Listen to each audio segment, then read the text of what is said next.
What's going on, my sex YouTubers? Welcome back to Ricky2365.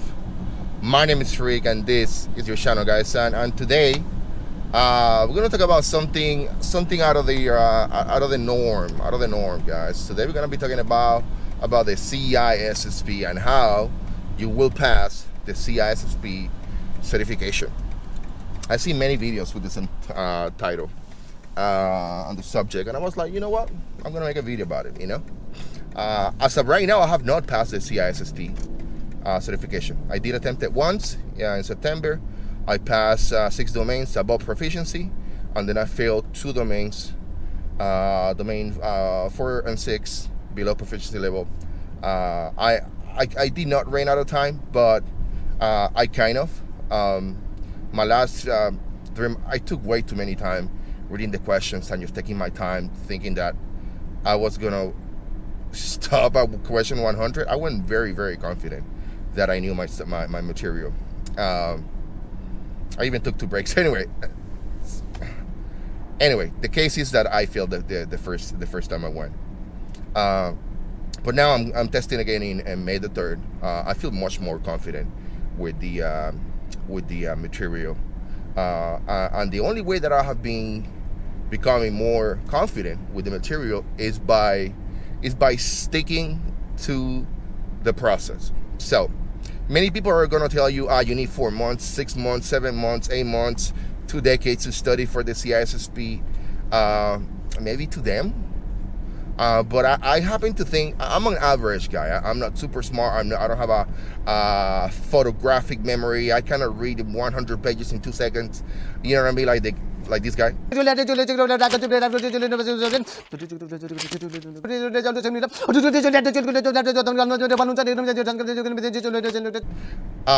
But something I can tell you is that I can retain information. If I read it and I see it and I get an example of it, I retain information. So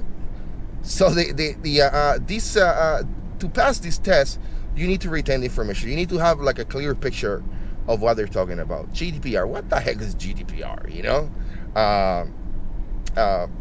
What the heck is SOC? SOC 2 Type 2. You know what I mean? There's many things that you cannot put in perspective, but there's other things like that you can see, like a firewall or a network or a network port, or I don't know, a BIA, business impact analysis. You know what I mean? And then, shit you not, I've seen videos where they show you that pamphlet, that an example of a business impact analysis. Where I work, do you guys have a business impact analysis here? Yeah, of course we do. Yeah, man, let me show you. Yeah, it's in the safe right here. This is our business impact analysis, example. You know what I mean? We have another one in the network. Anyway, what I'm trying to tell you guys is that you don't need 7 books. You don't need the 11-hour Think Like a Manager, Sean Harris, the CISSP version 9, the other one. You don't need 5,000 practice questions. Maybe 1,000 to 1,500. But you don't need 5,000, And the other thing is having the mentality. You don't need to have no mentality about no CIS. Nah, you don't need none of that, okay? You don't need none of that. I mean, you don't need to change your mentality. You don't need to acquire a different mentality. This is what you need to do, guys. You need to study, okay? You need to study. You need to be honest with yourself that you understand or don't understand the question. You need to take your practice tests, and then you don't need seven different types of practice questions. You don't need none of that. Okay. My advice is stick to 1, maybe 2 resources, maximum. 2 resources maximum. In my case, my first resource was training camp. I took a boot camp with them. Okay, they are an IC2 authorized vendor. Unauthorized trainers. I went to their boot camp. I got great material. I got my own book from them. Second, I'm using the Cybex by Matt Chappell, the 9th edition with the Cybex questions. Okay? Now, do I have the 11-hour book? Yes, I do. Do I have the Think Like a Manager? Yes, I do. Okay? But what I'm reading on those books what I'm reading on those books is the same thing that I'm reading on the Cybex, and then I went through with my training camp videos, with my training camp book. Okay, now, why will you pass the CISSP certification? Because you're watching this, all right? Because you're watching my video, and if you subscribe to my channel right now, you will pass the CISSP certification. This is Rob Wisher. Goodbye. No, I'm joking. I'm gonna tell you guys what you need to do. What works for me, 100% is, I'm sure it's gonna work for you. Unless you tell me, hey, I have a different way of learning. I need to learn hanging from a balloon on the 100 feet up above the air while playing, while drinking a Mountain Dew or something. Everybody learned the same way, guys. Okay, you get the material, you read the material, you watch the material, you pass. Anyway, you retain this stuff. Anyway, so after I took my boot camp, which was pretty expensive, I'm pretty sure. I did not pay for it. My company paid for it. I got their material. And these guys are telling me, if you learn my material, you will pass. Indeed, I went to the test, and then I passed 6 domains. I did not pass the other 2 because of me.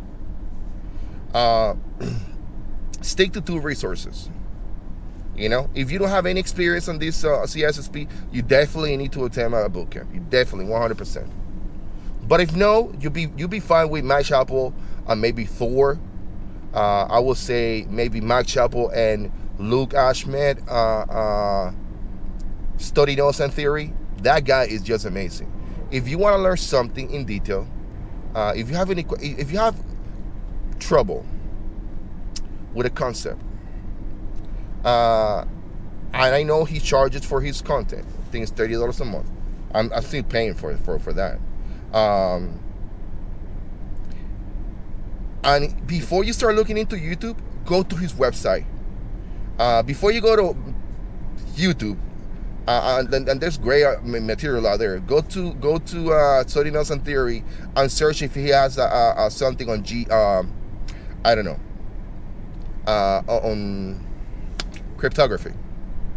People happen to have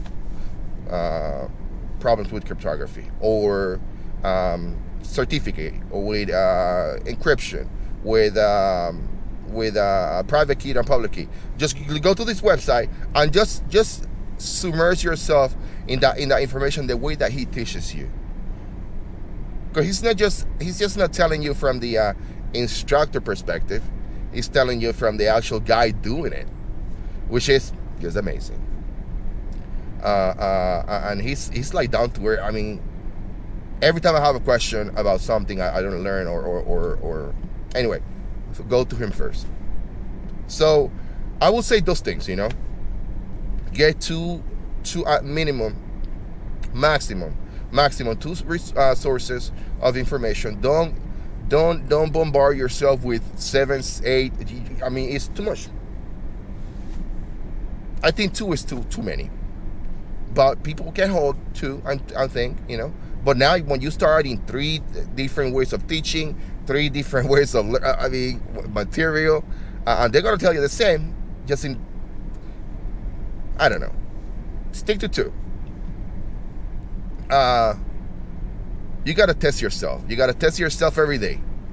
Every day from day 1 that you start. 30 questions in the morning, 30 questions in the afternoons. Monday to Friday. And Saturday comes by, you're gonna do whenever you gotta set aside 2 hours, and you're gonna do a practice test. So if you get the Cybex book and you get the Cybex 3rd edition of the questions for the CISSP, you'll be fine. You got plenty of questions. And if you have to redo them again, whatever, good for you. Okay? That's what you gotta do. 30 questions in the morning. I'm going to my office right now. 30 questions are waiting for me. And then before I leave my work, I'm going to do 30 more. 4 o'clock. Boom. Okay? And this Saturday, I'll be on Sedona on a quick vacation with my family. I'm not going to be driving. I'm going to be reading. It's the 11 hour. the whole time, the 11 hour. And I'm going to be doing 30 questions in the morning, 30 questions in the afternoon. And that Saturday, I put aside 2 hours to do my baby. My baby just passed my side. Okay. And then I felt the magic. Anyway, that's the thing. You probably don't understand. One second. Let me stop 1 second. I commute to work in this road where my grandkids' mom, my daughter-in-law, she commutes to take them to the daycare, whatever. And every time they pass by me, I get excited because I see her driving the car, and I know the angels, the baby, the chunky and super fast are there, and I make that kind of, oh, they don't see me, they're too busy, but I get excited. Anyway, back to the subject. I digress. So 30 questions in the morning, 30 questions in the afternoon, one practice test on Saturdays, and you do that for a month and a half, 6 weeks. If you don't get the material, now let's talk about the mentality about the. Matter of fact, I'm gonna make another video about that mentality of the CISSP. So it's gonna be linked in the description below. Now, the next thing you gotta do is just schedule your test. Okay, people will tell you that Boston questions are the closest to the test. I have taken some of the Boston questions. I did took the test once, and I can tell you that every single test engine out there, it looks like the questions on the test, because they're about the same material. People say no, but the wording is the same. Come on, guys, don't be ridiculous. Unless you go to one of those dumb sites where they give you the sample of the questions of the test, you're not getting nothing close to the exam. And there's freaking dumb sites out there. But then I gotta tell you this: if you want to become a CISSP and you want to be legit, and you want to be legit, a CISSP, you will never cheat. I know they're there, but I'm not studying their questions. I haven't downloaded their questions.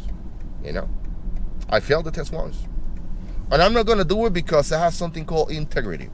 And I was in the military, so military guys. Military guys, we take I don't know why, but we take integrity way too serious. I don't know. They ingrain it to you in basic training. And it's like, sir, yes, sir. But hey, it's a good trade. Trust me. Anyway, so some of the questions are gonna be familiar.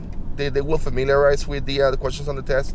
But I got to tell you guys, 50% of the questions, 50% of the questions are gonna be basically the same, and the other 50% of the questions are gonna be a little bit different because they're worded different. That's it. It's not a big deal.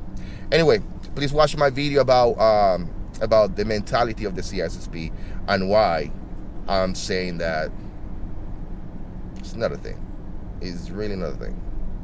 Anyway, thank you so much for watching. Don't forget to like the video, share the video, comment on the video, and subscribe to the channel. Bye.